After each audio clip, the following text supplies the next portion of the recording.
luckily your work is, I mean, you're doing real work. You know, most people are doing bullshit. You know, it's like entrepreneur, blah, blah, blah, whatever.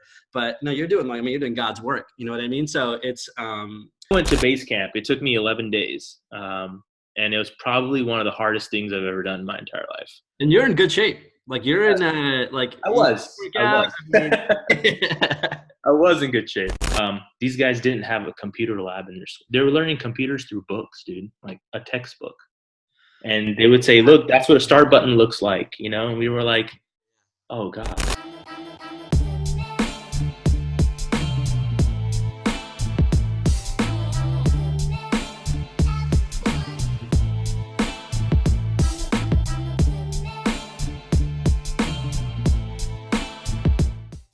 All right, so let me get this going. So, all right, what's up, Wasim? Good to see you, man. It's been a solid minute. We go back like fucking, I don't even know, like 15 years. Is it 15 years now? It's Maybe 2006, longer. 2005, maybe Mosaic days. So, it's good seeing you, man. I've seen you around Houston like randomly, but no real opportunity to catch up. So it's kind of weird that like you got shit like this going on, and then now you finally Yeah, start connecting. You know what I'm saying? It's kind of strange when absolutely. it works out like this, but I'm glad that we're fucking doing this. You know what I mean? Yeah. I think it's really important that people kind of learn about what you've been doing these last couple of years. I think people can draw a lot of fucking inspiration from it. To be perfectly honest with you, I wanted to learn more about what you're doing because I think that one, I think a lot of times people don't know how to get started on shit, and I think people Yeah. learning the journey will, I think, inspire a lot. That's kind of where I'm at with Yeah. it. So welcome to the pod, man. First and Yeah. foremost. So right now you're currently a nurse. Is that correct? And you're working in somewhere in Houston Med Center. Is that right? Yeah, absolutely, man. I work at Memorial Harvard. Okay. I've been there for about going on 8 years now. Okay. So it's been a while. I've kind of been with the same, but yeah, we're in the heart of the med center, in the Okay. heart of coronavirus right now. What's So yeah? What's going on? How is that impacting you? it's not so bad, man. Not yet, at least. I think Okay. Texas has done a pretty good job as of late of kind of keeping things at bay. Okay. Um, I mean, none of us are, fortune tellers, so we really don't know what happens in the next week or Right. two. Right. Right. We're Right. kind of just playing it as it comes, man. And fortunately for us and my colleagues and everyone in the medical field, I do not believe it's as bad as what you hear in the media just yet. Yeah. Um, Hopefully it it's not stays to that say. way, man. Knock on wood. I heard a weird story from like it was like a virologist who was in Houston right now. And he was saying because I think New Orleans was supposed to get hit bad like last week, right? So Yeah, like I don't know what happened with that. I don't know if it ended up being as bad as they thought, but because Houston and New Orleans are such sister cities, same racial right. demographics, that he figured if New Orleans gets hits really, if they end up going down, then Houston would be next. And so far, Yeah, I feel like New Orleans has been okay. I mean, I don't know. Yeah, yeah. I mean, no, I think they got up there for a little bit, but uh, you know, Abbott did a good job about closing the border down, or at least requiring people to quarantine from yeah, yeah, Louisiana. yeah, yeah, That's for sure, helped. for sure, for sure, I for mean, sure. I hope people stay vigilant about it, and there's practicing and doing these things, and having podcasts instead of meetups. Right, right, right.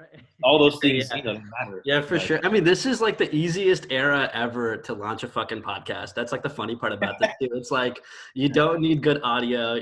Like it looks like you're watching videos from the '90s again. You know what I'm saying? Or like the early 2000s when YouTube first started. You know what I'm saying? So it's like if you were gonna start something up, like bitch, do it now. You know what I mean? It's like the yeah, easiest fucking exactly. time. You know what I mean? Just reach out to your network, find people who are doing interesting things, and start talking to them. And I always needed an impetus to do this. I've been wanting a podcast for like I don't even know. I would say probably like the last 10 years since like maybe not 10 years, like since 2011, I've been wanting a podcast. I've been following all these guys' journey for so long. And I'm like, I saw them in their mom's basements and now they're like top 5 podcast on iTunes. And I'm like, this is too crazy to see all that growth, like the Joe Rogan experience or whatever, right? Like, Yeah, so I'm like, all right, man, it's time. It's time to do it, you know?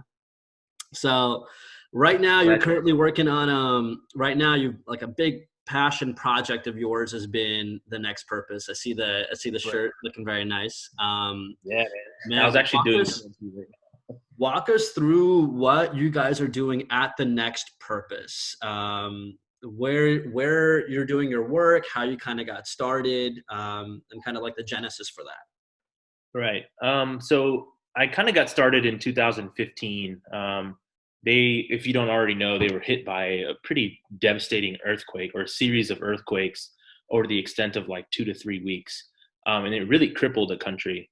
I was here in Houston, still working at my job over in the med center.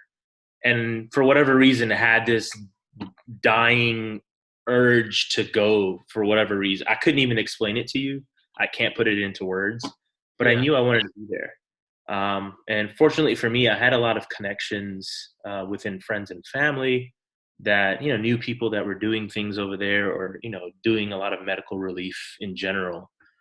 So got in touch with a friend of mine who hooked me up with this organization that was going to Nepal. The funny story is that it was a physicians group. And they were under the false pretense that I was also a physician, which is completely inaccurate. But so we get to Nepal, I set my flight up, I do everything, and then we had this briefing meeting. And this is kind of where we're meeting for the first time, and we're about to go into the field and do some work. And they introduced me as Dr. Wasim, and I'm just like, excuse me. And I'm like, yeah, I'm not a physician, but Stop them right like, there and then, or did you let the assumption run for like a few seconds where you're like, all right, do I stop like right now, or did you let this conversation in and then I'll go tell them on the side? How'd yeah, that and I mean, I definitely could have, but I think it would have quickly caught up with me. And they're, when they're asking me questions or something, and I'm like, I don't know how to do that. Yeah, that's not one where you want to fake it till you make it. You know what I mean? This Right, is one where you want exactly. to be honest. Yeah. Especially not in that situation, right? Like I'm Right. going to do some Yeah. good. To backfire, but it kind of ran with it. But turns out to be that I've done critical care medicine or critical care nursing my entire career, so that was actually the perfect spot for me to be. And I actually had more relevant experience than a lot of the physicians there, because a lot of them were doing things outpatient and they're dermatologists and stuff, and it's Yeah. different. Yeah. Yeah. But nevertheless, they were very important. But that's kind of where it all started. And when our field mission was over, I actually stayed back for a week by myself, and got to meet a lot of Was that people. planned? Did you plan that, or was that like an ad hoc thing that while you were there, you were like, man, I want to stay back? Well, initially, my motivations were a little bit selfish. I actually had this desire. I've always wanted to see Mount Everest, and I was like, oh yeah, I'm gonna go check it out. I'm gonna travel the country a little bit, but little did I know that the country's pretty much on shutdown, man. There's like nothing was working. Okay. A lot of touristy things were not there. A lot of people weren't living in the city anymore. Everyone kind of retreated back to the village. So that 1 week where I wanted to travel really didn't happen. Okay. In fact, I actually made some friends and was able to go find other individuals or communities that were disadvantaged or kind of put out of place with the earthquake, and was able to kind of raise money. I started what's that freaking, it was a U caring. It's like a crowdfunding website, kind of like, Like a GoFundMe now, I guess. yeah, Like, GoFundMe. Yeah, there it is. That's a popular one now. I started one, and in 3 days, raised like 10 grand, and was able to take that money and like wait, who help. was donating? Who donated the 10 grand? Do you know all the people, or was Oh it yeah, I was have it a list of it. crowdwork? It's a Facebook. I put that link on Facebook, dude. And I Huh. I want to say one of them was you. Maybe I don't know. I don't remember. Yeah, I but think that's I think it was that one. It was you, because we had a couple of links. It was 1 and 2. I'm not sure which one you participated in, but it was just friends and family, dude. And we wow. raised a lot of good money. We were able to do a lot of good things. We built like restrooms, and built small schools. We had Yeah. these kids, put into schools, like temporary schools, while they were just waiting for months and months. Some of them ended up living there for a year and a half, like on just a plot of land, you know. So that's kind of where things started. And I realized when I came back that a lot of problems that they were having in the country weren't new problems because of the earthquake. They were kind of things that exacerbated because the Yeah. earthquake even made things even harder. Yeah. Um, and I've always wanted to have a nonprofit organization. I Yeah. just, like you said, didn't know when to execute, when to start actually working towards it. Yeah. And I think that's a lot of what people go through, is like they have this idea, this desire to do something, Yeah. but they don't take that step forward. For sure. And I think it's like yeah, it's sort of like a weird thing where it's like I mean not everybody has it. Not everybody has this innate desire to want to help, but I think that growing up the way we did, I think being so service oriented, Right. growing up, like I know I've been pretty disconnected from service for the last like since probably our time at Mosaic doing when we were like Yeah. counselors or trainers or whatever we were. So since then, because you start getting so focused into work, and luckily your work is, I mean, you're doing real work. Most people are doing bullshit. It's like entrepreneur, blah, blah, blah, whatever. But no, you're doing like, I mean, you're doing God's work. You know what I mean? So it's really good that not only did you take the fact that you're already fucking trying to like impact people's lives professionally, you wanted to actually go out there and start a nonprofit. Right. So you go there that first year, right? You help out with you do a lot of relief work there during that first year. You stay back that extra week. And then what happens from there? How do you go from that to then saying now you have a nonprofit? Like, how do you go from that to then doing like the 501c3? Like, what are the steps involved there, Right. and kind of what happens from there? Yeah, so it's been a long journey actually. It probably didn't need to be as long as it has been, but there's a couple of reasons for that. One, we do not have anyone on payroll, whether that is people working domestically or internationally. Everyone serves as a volunteer, Okay. and that's to ensure that the money that we raise, a very very large percent. I think it's like over 97% of it goes towards the people that we serve. We don't want to use that money to help pay people off. So things naturally work at a slower pace because now you're asking people to volunteer their time, right? It's not a job anymore, and your expectations change a little bit. So that's kind of the reason why it's taken 5 years. But Do you from see it staying there, like that, by the way? Do you see it staying that way, where you're gonna kind of keep this model in place, or do you think that maybe over time that you would bring in full-time employees or things like that? Do you see it kind of like transitioning in that direction, or do you see it kind of staying in this sort of charting this current path that you're on and kind of maintaining it like this for years to come? yeah. So I mean, those are discussions we've had. It's difficult to say now because the trajectory we've kind of been on has been pretty consistent for the last 3 to 4 years. Yeah. It hasn't, exponentially jumped, but we are expecting a surge because we are currently in the process of becoming 501c3 officially. Okay. Okay. And with that designation, things start to change. You get, the respect and, the trust of more donors. You get more, cash flow through your organization. And then you can sit down and discuss. But for us, it really has to be value versus worth. Like, is it worth putting someone on payroll, and what value do they bring to the organization? Fair enough. So that's an internal discussion that I guess you'll have and you'll Right. continue to have, and you'll see maybe at some point whether or not it makes sense to do that or it doesn't make sense to do that. So, but right now you're currently doing it. A 97% donation rate goes directly to the people that you're working with over there. And so, yeah, so I guess kind of continue down that journey. So what happens year two? How do you decide that there's going to be a year two? So year one is you going there and you spending that extra time. And then how do you say, wait, I've got to come back? Because you said that there were some issues there that got exacerbated, some infrastructure issues or whatever it may have been, Right. realize that there's probably some need for you to go back. So how Right. do you kind of realize that, and how do you decide to go back? So that extra week that I stayed by, behind that my first visit, I actually met a group of people from a village in this area called Sindupalchok. It's on the very close to the Chinese border. I think their China border is like 20 minutes away.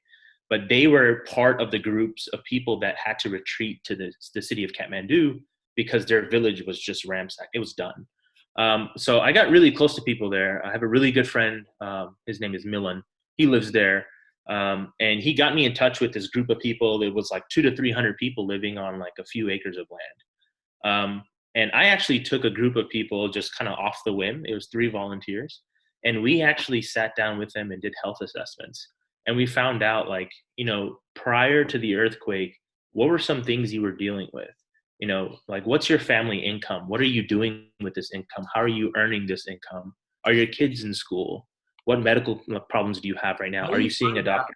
How do you find out this information? Do you do it through a Skype call? Or are you doing this in person when you were there the last time? Kind of Right. how do you So really? this is the second trip. We had 4 of us, and we actually did person-to-person interviews. Okay. And we had a translator, and it was us if they didn't already speak English or Hindi, and we just asked questions, and we targeted like the head of the household, and we tried to get as much information as we could about that family. Now, all that was being done with the goal of creating some sort of multi-purpose center in the village, and that project is still on hold. It's been on hold for 3 years because that area is still deemed a disaster zone. So they aren't doing any new development yet. And I think the government of Nepal hasn't prioritized fixing up that area as much as other areas because it's not a tourist destination.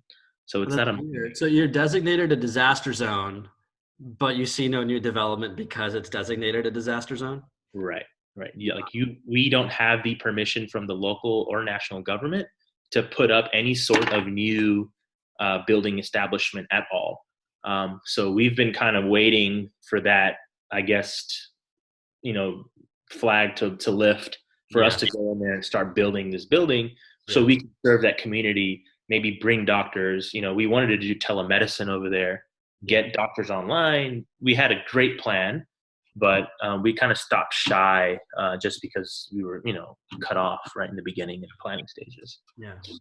So that was pretty much year two. And that's something that's still going on now. In year 2.5, because I went twice that one year, Okay. I actually had the opportunity, and I took some time off, and I just went trekking to Mount Everest, which is what I wanted to do the first year. Yeah. So yeah, So so you go back to do Everest. Did you end up doing the trek then?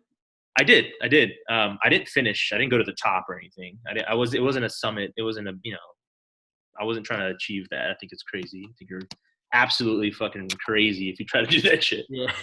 But I went to base camp. It took me 11 days. And it was probably one of the hardest things I've ever done in my entire life. And you're in good shape. Like you're in like I you was. work I out. was. I mean, yeah, I was in good shape. yeah, This was in 2016, so yeah, it's been a yeah, couple of years. yeah.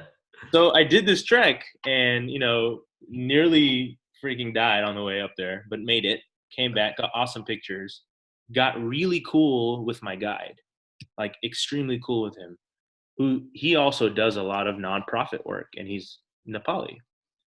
He introduces me to a principal in Kathmandu where he sends his daughter from the village to live in a hostel in the city every year.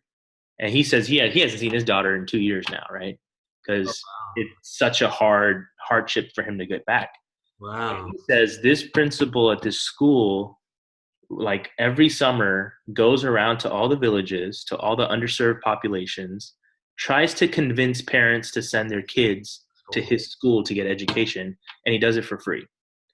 And so I said, wow, that's really cool. Can you please set me up a meeting with this guy?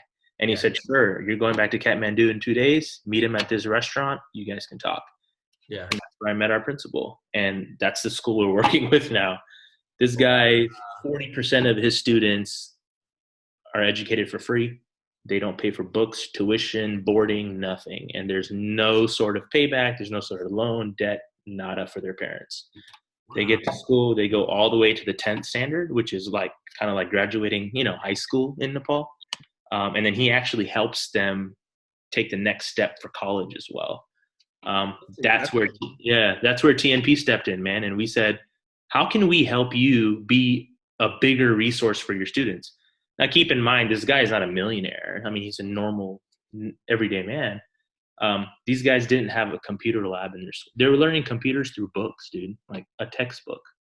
And they would say, look, that's what a start button looks like, and we were like, oh God, like, And this is 2016? 2016 is this the year? 17.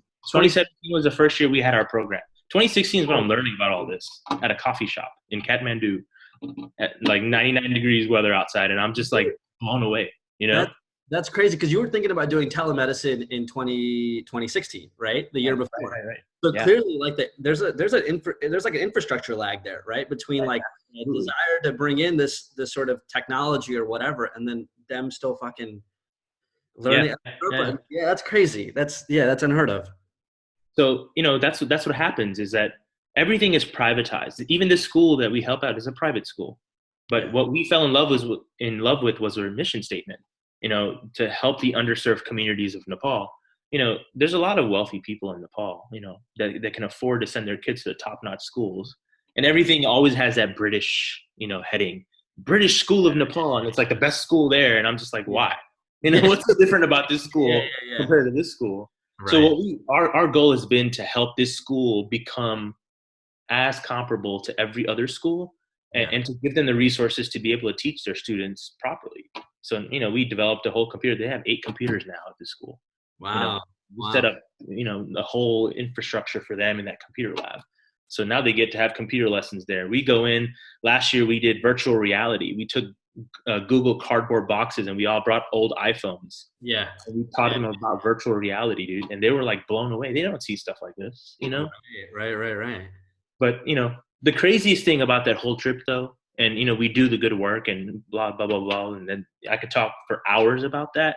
Yeah. But the impact these kids have on all of us is crazy. Like we definitely learn more from them than we could ever teach them in a million years. And we think that we're so high and we've done so well and we have so much knowledge. It's the exact opposite. Right. And I think perspective is a motherfucker too. You know what I Yeah. mean? We're all under the impression that like, yeah, I think we've got it all figured out here. But there's like I think this COVID thing has been kind of an interesting play too, because it's like you're forced to kind of stay home. You're kind of forced to be a little bit more resilient. Right. Um, like the going out, partying, all this other nonsense that you would kind of typically do is it's kind of coming down, right? So Right. you're focusing a little bit more on things that matter. So I think that's pretty cool, that the fact that these guys who like don't have nearly as much access to technology, probably living a little bit more off the earth, are able to teach you and Yeah. all your peers so much more probably about life as a whole than Right. you would, even though you've got access to the internet, you've got access to like the rest of the world. So that's kind of one of my questions is going to be about like, generally you feel like whenever you meet a certain group of people, there's like an ethos, there's like a thing, like a characteristic that kind of defines them, right? Mhm. Like with Americans, there's like this idea that we're freaking, like we don't obey the rules as much, respect authority as much, more entrepreneurial, this, that, and the other. What was kind of the ethos like of the people in Nepal? Like what were they like? And how did that kind of resonate with you? And how did you kind of mesh with that? Right. So one of the countries I've visited more than Nepal has been Costa Rica. Okay. And their slogan in Costa Rica, or the way they kind of greet each other, they say "pura vida," meaning like pure life. Like life Yeah. is good. That's Yeah. Nepal, dude. That's the Asian version of Costa Rica. Over there, people are just happy to be existing. They don't get, you could be a celebrity in Nepal, walk down the street, and the layman will just be like, "Oh, that's that one guy." They're not going to bum rush you. They don't Yeah. care. Yeah. Like, they really Yeah. just don't care. Yeah. One Yeah. of my That's really good the friends best is way to actually do a their TV thing. host. Yeah. He's like a Carson Daly in Nepal. Like, he Right. has a morning show every day. He talks about music, he talks about pop culture, everything. Like He's a a really good TRL friend of live. mine. Is that what he's doing? Yeah. Yeah, and I walked down the street with him. We go to restaurants. We do all this stuff. Nobody bothers him. Occasionally, a little kid will be like, "Oh, you're that guy on the TV," and he's like, "Yeah, how you doing? Yeah. Whatever." Yeah. And people over there are just happy, man. They're really proud people too. Like, they are a very proud culture, and they damn well should be, man. It's a beautiful country. And did you know anything about Nepal before you went there, or is this like was this really as sporadic as it kind of was, where the No, crisis happens and then you just start learning more and more about the people there, or did you have some information or some history with any connection to Nepal before the earthquake at all? zero, none.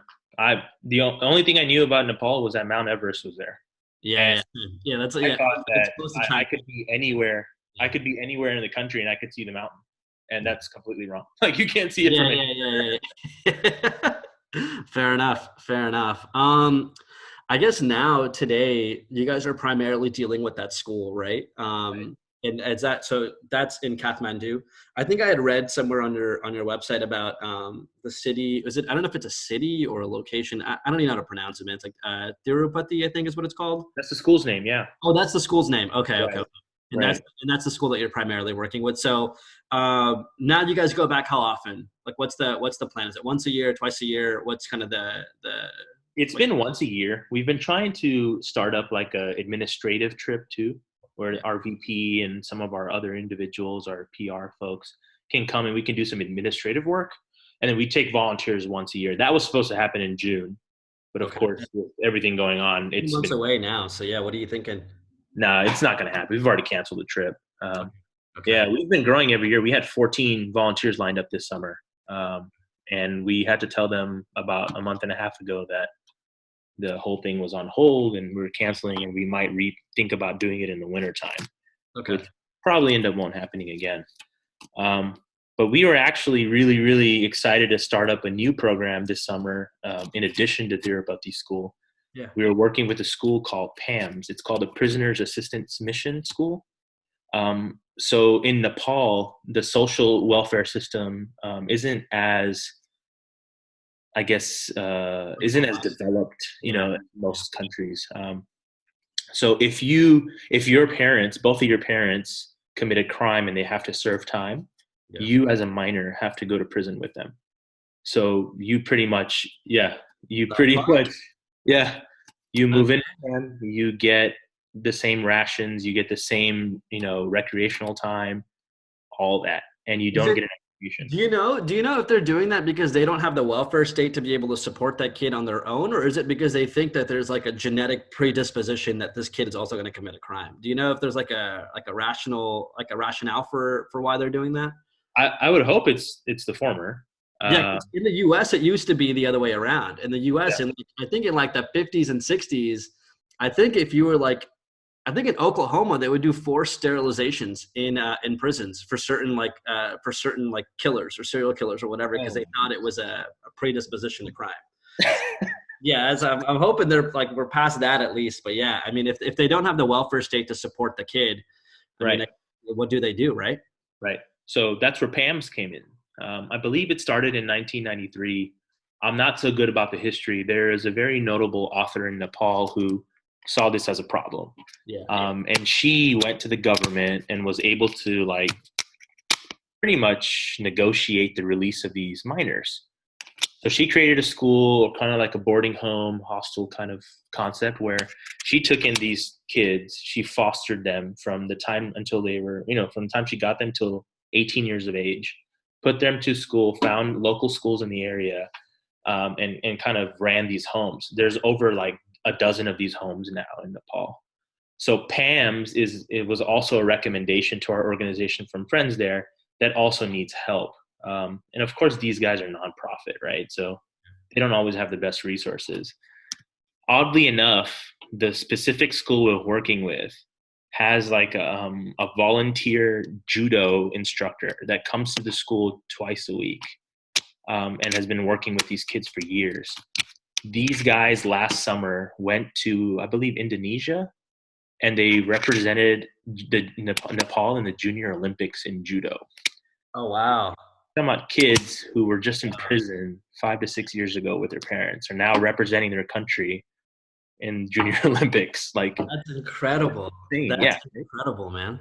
So we were really excited to join forces with them this summer. We were going to build them a computer lab. We were going to build them a brand new library, a whole brand new structure with the donations that we've raised.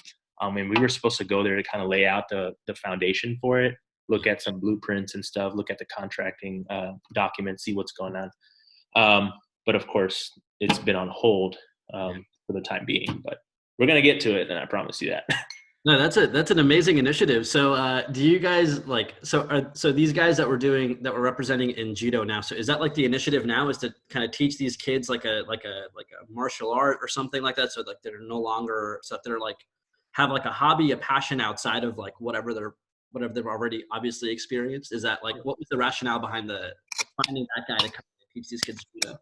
I think that particular school, that particular location for PAMS, and there's 12 of them, but that particular location used it as like an extracurricular activity. Okay. And they found an instructor that would come and help them. And Yeah. then they actually had other donors, I believe they were German, that were like, hey, we'll fund the clothes and the equipment for it. And then they kind of just took off, and some of these kids were really good at it.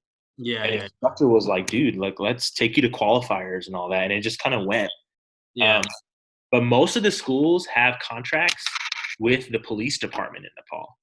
So the police department, once these kids have graduated and once they're 18, they'll take them in and they'll give them jobs as police department. It's like, and being a police officer in Nepal is very, very honorable. It's a very honorable job. Yeah. So a lot of them have that opportunity, and then they get pensions, and life Yeah. is good. Yeah. But, I mean, it's a hell of a turnaround from what it was before to what the opportunity is now. So you guys are gonna, I guess, kind of do similar work, like the way right. you were doing with the school before, building in kind of hopefully some sort of an educational component, bringing the internet, bringing Right. computers like that to this particular to this new project. So are you going to do it to all 12 schools? Are you going to, or all 12 locations? Kind of, are you working with one specific location? What's happening there? We're working with one for right now. Okay. So I don't even know if the 12 communicate with each other. Okay. I don't know their background Yeah. in that. I'm really concerned with just that one school at the moment. Yeah. So our goal was to create a library computer lab that nearby community could also use. Yeah. And those individuals could pay a small fee to use facilities, and then that would generate some sort of revenue for the school. Yeah. But of course, we would front the money to get all those things kind of put up. Right. But it's in a nicer area. It's not the village yet. It's right outside the city. Yeah. So most other families in that area are well-to-do. They Yeah. just don't have the resources, and the kids don't have the resources or the facilities to use that are nearby. They have to go all the way into the city to use a library or use a computer lab. Why not bring it to them and give the school a reason or a way to make some money, some Right. income?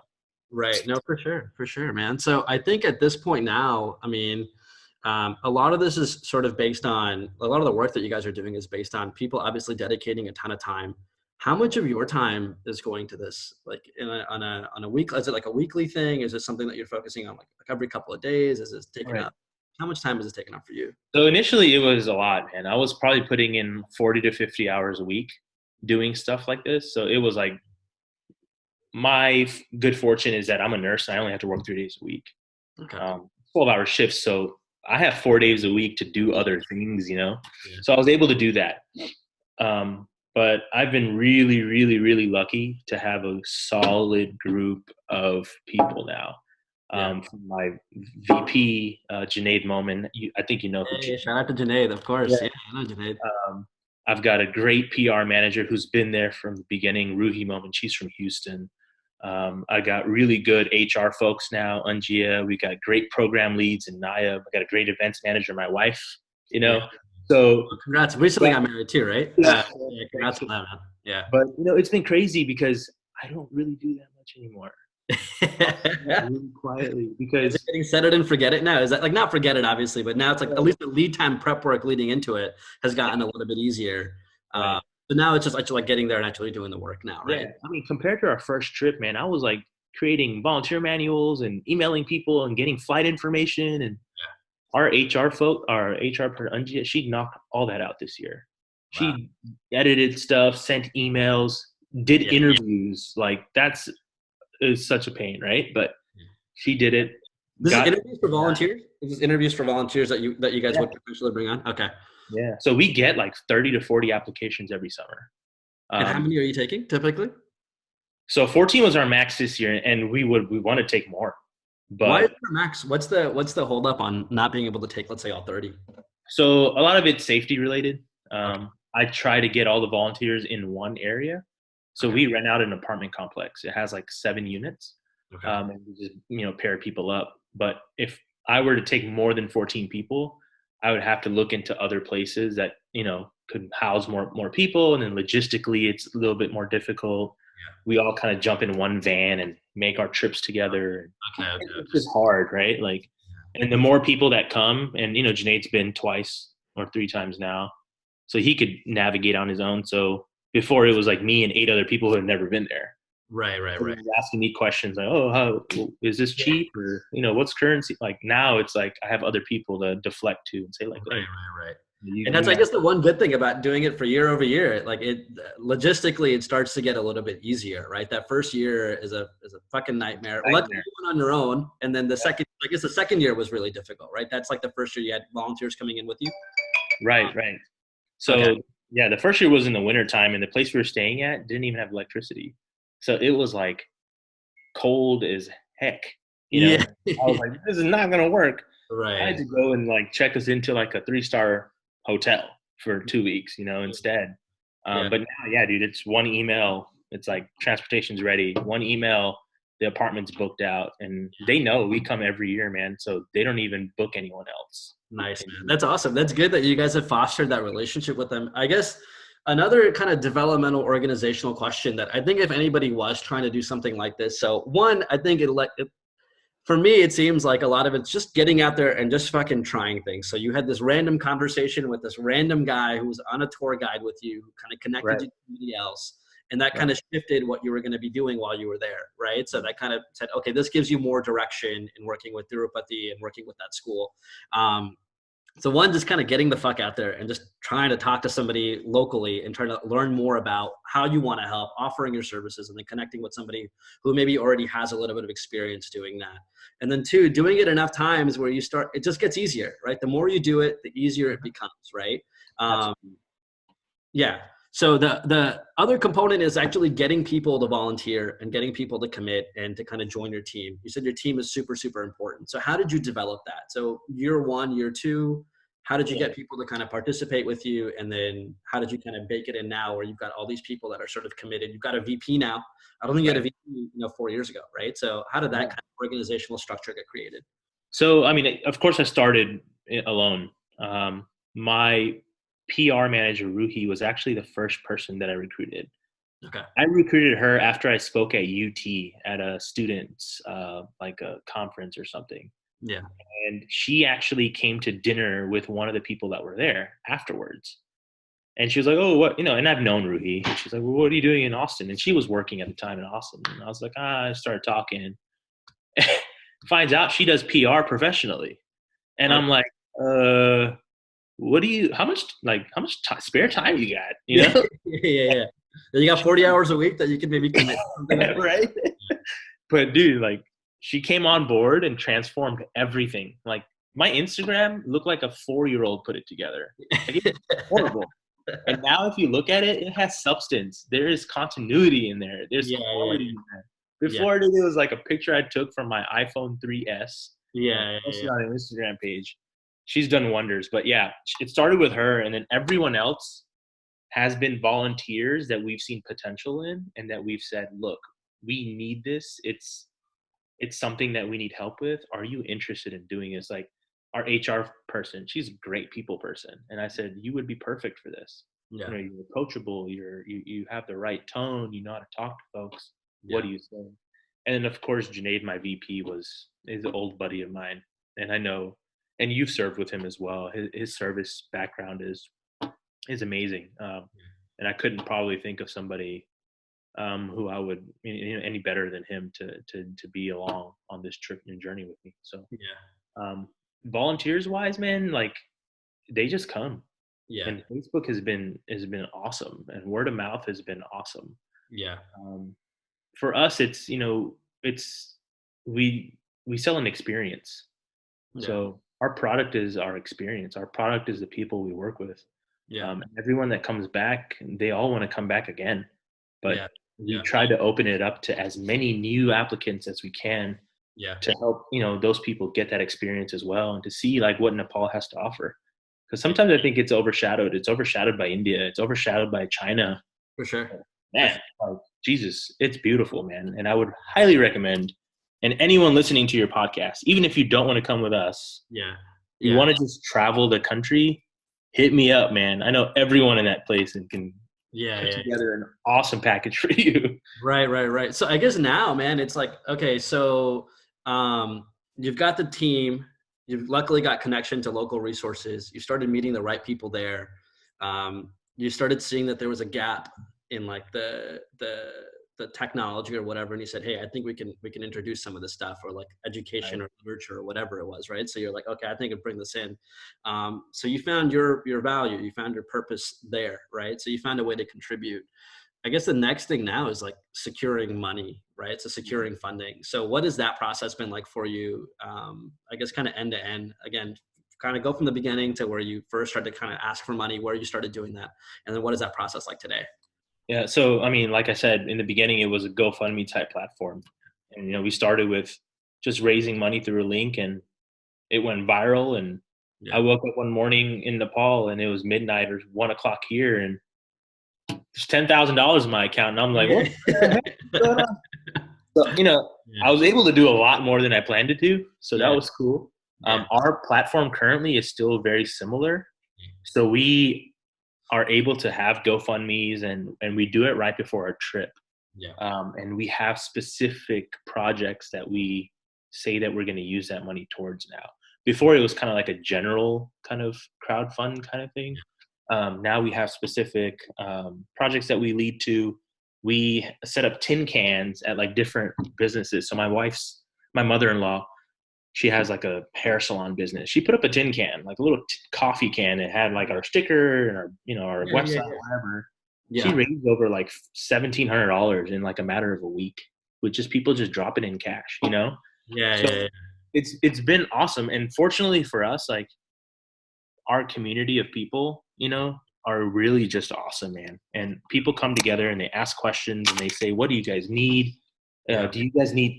I had somebody offer to take all of our volunteers to and from the airport in Houston, and yeah. it's, I'll help you guys just get to the airport. Just tell me your dates and I'll do it. And I was like, "It's really nice of you, but I think we got it." Like, Yeah, yeah, yeah. It's a sweet gesture, but yeah, I see what you mean. yeah, it's great. So our platform hasn't been very different, but now that we're becoming 501c3, Yeah. we can start hosting. A lot of my friends work in oil and gas, and they have like a matching program through the company. Okay, So cool. they talk about like, I'll donate and my company will match my donations up to a certain amount every year. So now we're able to get those revenue streams, and we were hosting softball tournaments at one point and, Yeah. raising $1,000. We hosted a paint for the purpose night where they did painting with a twist, Yeah, those yeah, yeah. it Yeah. was a night and there was like 45 people there. And, we had food and we talked about the organization. It was right before our trip. Yeah. People donated, bought t-shirts. So we're starting a marketplace soon that's going to have TNP gear, and Yeah. we're going to Who's bring who's leading all this? Who's leading this sort of the because it seems like there's a lot of different avenues for donations now. So who's someone sort of in charge of managing sort of like the funding and how you guys are going to secure more funding through like these corporate partnerships or whatever it might be? Is someone kind of specifically in charge of that, or is it just kind of organically happening on its own? it's organically happening, but we will have to like dedicate an individual to it. We have a finance manager, Okay. Rayhan. He handles all those things. Okay. But as far as like fund recruitment per se, or recruiting donors and stuff, we're gonna have to find people to actually do that specifically, and Yeah. focus on it. Right. But we're waiting for our 501c3 to pass. Our paperwork was with the IRS, but because of all the stuff that's going on now, Yeah. it's kind of been on a hold. And what made you do that? What made you say, hey, it's time to become a 501c3? Like, where did you go from saying like, hey, this is like a project that we all just come together, we all work, and it's starting to seem more and more like it's like almost operating like a corporation, starting Yeah, to. It yeah. seems that's like the makeup of the organization starts to seem like that. So where did you kind of decide that it's time, like it's time to do this filing? I think it's when we became more consistent. My first year, like I had never thought that this was going to become a yearly thing. Yeah, Now we get people talking about it every winter, like, "Hey man, you guys going back to Nepal this summer? I want to come." yeah, yeah, And I'm like, you know what, dude? This is a movement, dude. Like, we've yeah, started something here. yeah, Let's make it official. Before it was just like, I'm gonna take a volunteer group here, take a yeah, group of people here. Who yeah, knows what happens? I'm gonna get married. I'm gonna get fat, and everything's gonna yeah, be over. Yeah. And it yeah, didn't happen. It only got stronger. So I was like, all right, now we need to become official, like official. So we're working on it now, and it's been awesome, man. It's been a hell of a ride. Like the journey to become 501c3 is not easy, but What's um, required? What's required to do that? a lot of paperwork. I wouldn't even Did be you have able. an accountant? Did you have like an accountant that kind of took that on, or your finance manager? Did you take that on, or who took that on? That Uh, responsibility. so it's a really good friend of mine, Sunil Jamal. I don't know Okay. if you know him. No, I don't think I do. Yeah, he's a native Houstonian. Went Okay. to UT as well, but he works for Baker and Botts, the law firm. Uh huh. And he was able to talk to his bosses to do our 501c3 pro bono. Oh, wow. Um, yeah, so they got like an intern on it last year who put together as their intern project, I guess, to Yeah. put together our 501c3 application. They did an awesome job at it. But you Yeah. have to have like flyers, brochures. You got to show your work that you're doing. You got to send your financials in, tax documents. You Yeah. got to send in like your corporation bylaws, and it's it's all jargon. Like you got to word it right. Yeah. You got to say things the right way. Right. And he's been killing it, man. Like he's been like a godsend to us because we Yeah. were so lost. And we Yeah. were trying to do it without spending too much money because it can cost thousands of dollars, man. Right. Right. And we didn't want to And it's use. hard to justify, right? Like, especially at this point where you're like, man, I want to be really careful and like, and like thoughtful in the way I spend my money. And it's like, there's, I think, always this delicate balance, right? Between like every dollar you don't spend there, even if it's towards like some sort of a larger like organizational benefit, I think that's always going to be there with you, right? Trying to figure out like where you want to spend your dollars, right? Yeah, So yeah, it's awesome that you got this guy in your network. yeah. And and you learn a lot, right? Like, so the biggest things I've learned about nonprofits is that, man, I could pay myself $1 million a year and still be a nonprofit, you know, How, through the company. how does that work? How do you get away with that? Because it was completely legal because it's a salary, right? And then now I'm an employee for a nonprofit. But say I raised $1 million last year, I could literally pay myself $500,000 out of donation money. You're And not obligated to put a certain amount of funds back in. Like there isn't like a condition that says like 90%, 80%, 70% I don't has to believe go so. towards your organization. I don't believe so. No. I do know there are like watchdog companies that are out there that do try and like that do try and vet like how much money goes towards like administrative costs versus like actual Right. the actual purpose or whatever. But yeah, I'm not really sure. I'm surprised there isn't like a well, maybe we just don't know it. But I would think that there's got to be something there. That seems ridiculous that you can raise $1 million and half of it goes right back into your own pocket. Yeah. That seems fundamentally flawed to me. But Yeah. And there is a website out there that does all these checks. They like do audits of like the major organizations, and they talk yeah, about how much of this money actually gets back to people, right, right, and there's jokes about a lot of them, but yeah. that's for another day. So I think all right. So I think so now nowadays I think initially when people were applying to probably come to join you, there's probably people within your network, right? Like so people like friends, things like that, right? So today is it still people within your network? Are you getting people that you don't know applying now? Kind of where are you at with that? I think it's somewhat in my network, but not. Yeah. So I only recognized one person from the field of volunteers this last year, but I also think it's an age thing. Like I'm 31 now. Like, Yeah. and a lot of We're getting older.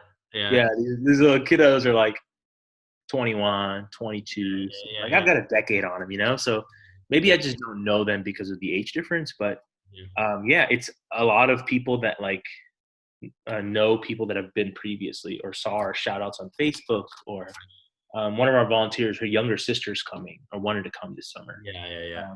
Yeah. So it's a lot of that.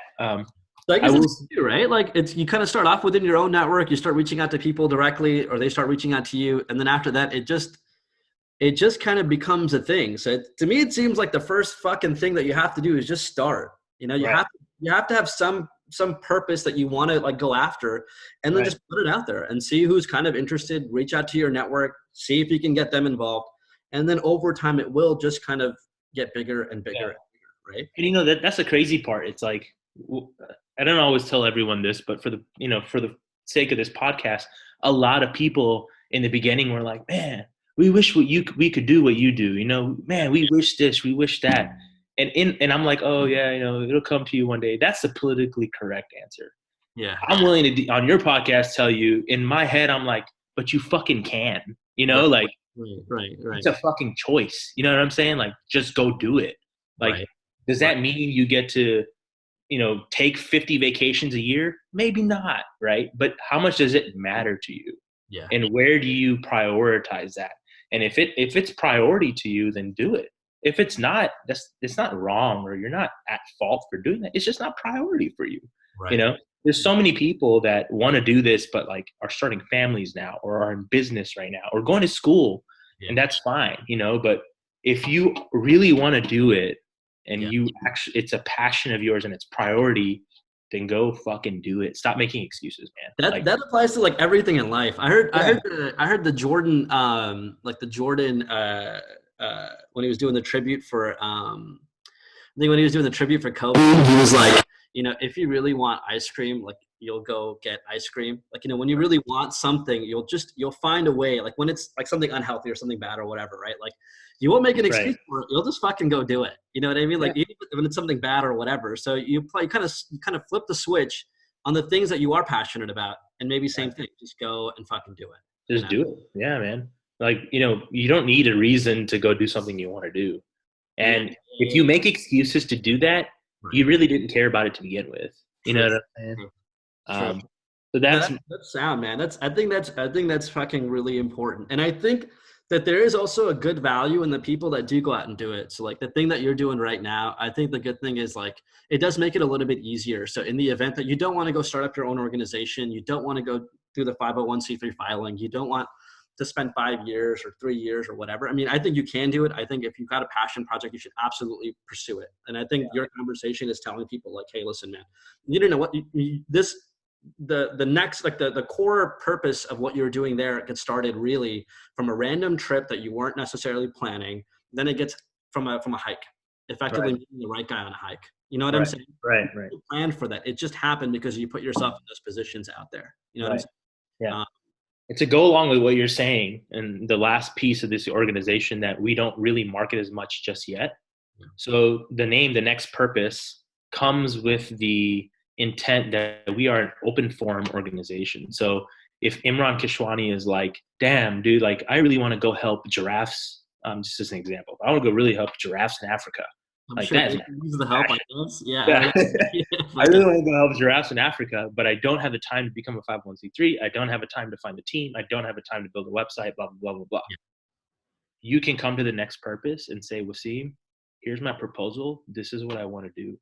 yeah, We take our framework, we take our work, yeah, give it, and use those resources towards you and say, all right, Imran, you're now the project manager. yeah. This is our fund allowance we're giving you. These are our human resource, PR, How much do you VP. charge for that? Huh? How much do you charge for that? Nothing. You bring an idea, dude. Just bring us an idea. And if we like the idea and our board of directors approves of it, Yeah, we help you bring your passion, vision, dream to reality. And we yeah, use our resources to get you there.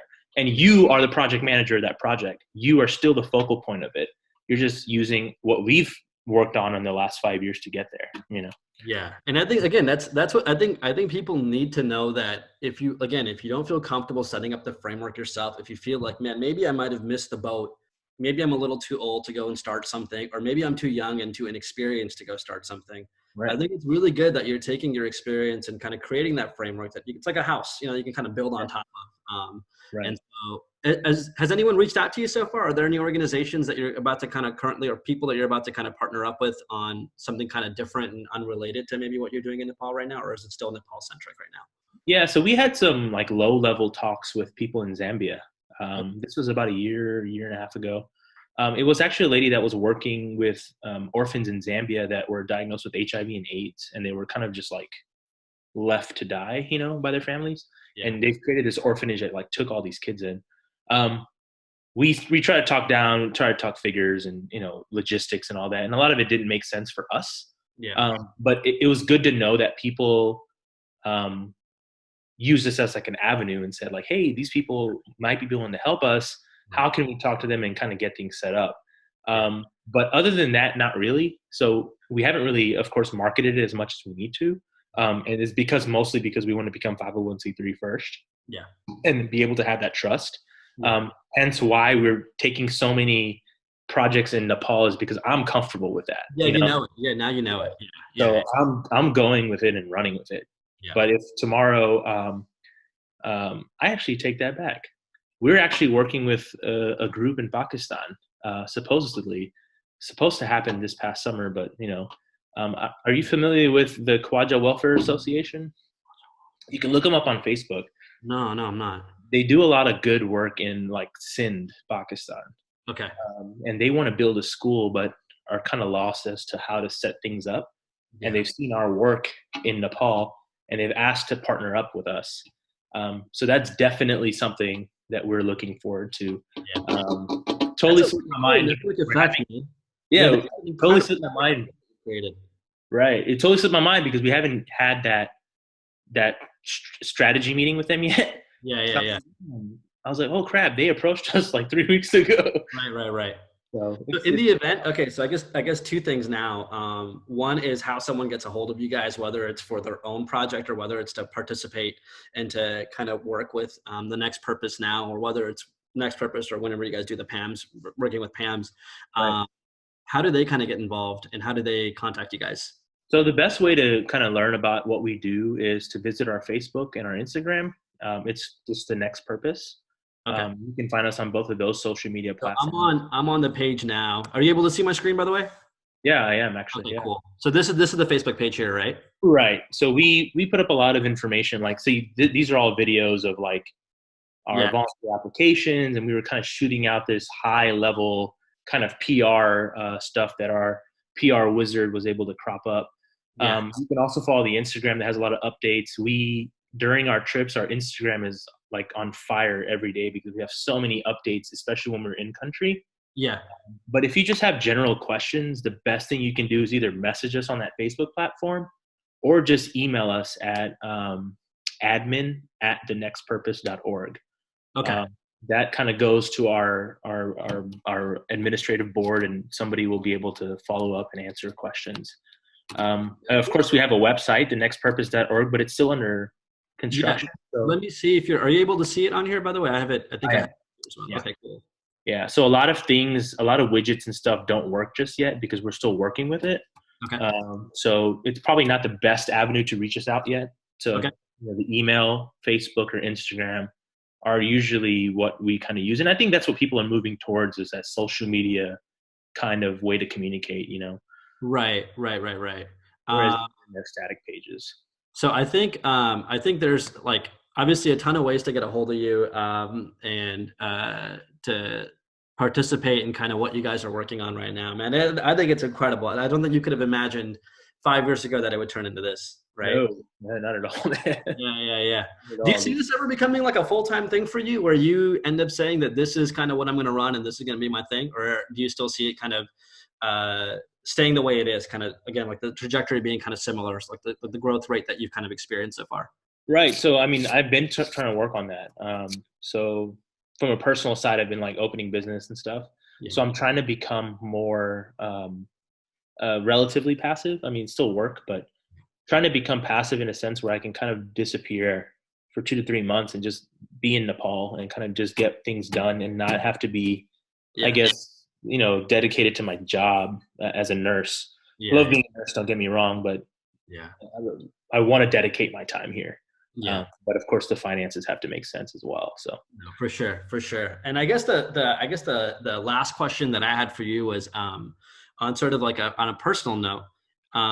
When did you decide that service was going to be such an important part of your life? Like, what kind of happened in your life where you said, because you could have gone down any avenue. I mean, you're a bright guy, obviously. You know what I'm saying? You could have done anything that you wanted. What made you say, like, or what events in your life kind of led you down this particular path where you're like, man, this is what I want to do. This is the yeah, kind of thing that I want to focus on.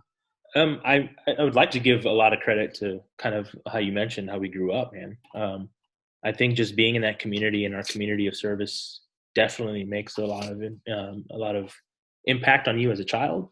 My parents have always been big service people, Yeah. so that of course definitely impacted my life as well. But more than anything, it's hard to say like when that moment was and it happened, but the joy or the gratification you feel when you do things like this, it's almost a selfish thing, like Yeah.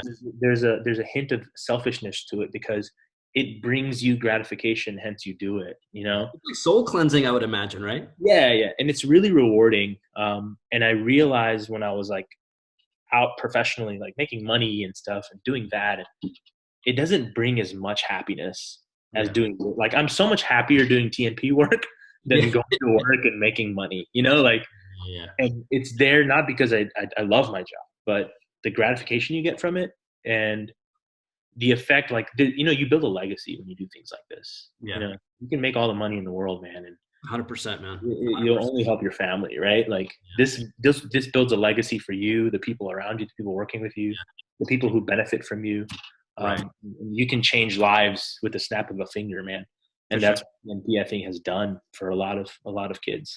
Yeah. And I think, man, I think everyone, I think I know that people probably in your network, I know I've been watching your work for a long time. I know we haven't kept in touch or whatever, but I've been admiring it from afar. And I was telling my wife too, I'm like, man, I fucking knew Wasim was gonna do some cool shit. You know, it's like it's been kind of, it was always in the air. You know, you always knew you were gonna do something really cool. And then it's kind of nice that it materialized. You know what I'm saying? That you did like kind of transform it and transition it into something. And I think everyone in your network, whether they're actively participating in it, whether they're seeing you, should be donating, should be trying to contribute. And I think, I'm sure everyone's really proud of you. You know, I'm sure your network, your people, your family, I'm sure everyone's so proud of the work that you're doing. And I'm sure the people over there are just like so lucky. I think you said your friend Sunil was a godsend to you because of the work on the 501c3 side. But I think Yeah, the people over there probably see you in the same light. You know what I'm saying? yeah, We're like, thank yeah. I God this appreciate that. Yeah. random fucking American guy just showed up, you know, and is now like contributing to the cause there. So Right, right.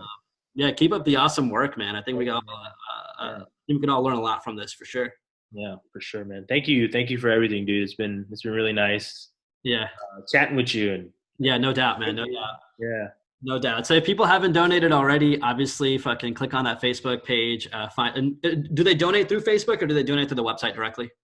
So we actually don't have year-round donations up yet until we become 501c3. Oh, okay, Yeah. okay, So when our projects are starting to come up, yeah, we throw out donation links yeah, then because like I said, we don't do general donations yet. okay. We all of our I donations are change that. for I got to specific change that. We got to causes. get you guys some money flowing in easy. You know, Yeah. because the year-round donations, I'm sure people will be donating randomly, right? Yeah. Is there a way that people can donate? You know, like the thing on birthdays where you see like on Facebook now, which is kind of cool, where it's like, it's my birthday, donate to this particular cause or to this organization. Is your cause or your organization one of those things that people can donate to as well from It will Facebook? be, not yet. So you have to be 501c3 to do that. All So right. once we become 501c3, we're going to submit the paperwork to Facebook and all those platforms, and then you'll be able to search for us, and then of course, dedicate your birthday to us. That'd be Yeah, cool. yeah, yeah, yeah, yeah. That'll be awesome, man. Well, you know what? We're all rooting for you, man. And yeah, thank you for the work that you're doing. I'm sure everyone, you know, those guys are super, super, super grateful. We're all grateful for seeing it happen. I think it's motivating. I think after a conversation like this, shit, it's like if you have an idea, like go and pitch it to you or go do something. Start. You know what I mean? Yeah, Don't be man, we're here. afraid. We're always here. Admin at thenextpurpose.org. Somebody is always reading those emails, dude. Cool. So just shoot out an idea. We're here, willing to work with you. We'll sit down, coffee on me, man. We'll talk about it. Fair So enough, we're man. here. So Thanks I a lot. We'll appreciate see it, you, man. man. We'll be in touch, bro. Yeah, Appreciate it. absolutely. Yeah. Thank you very much, bro. All right, brother. Peace. All right.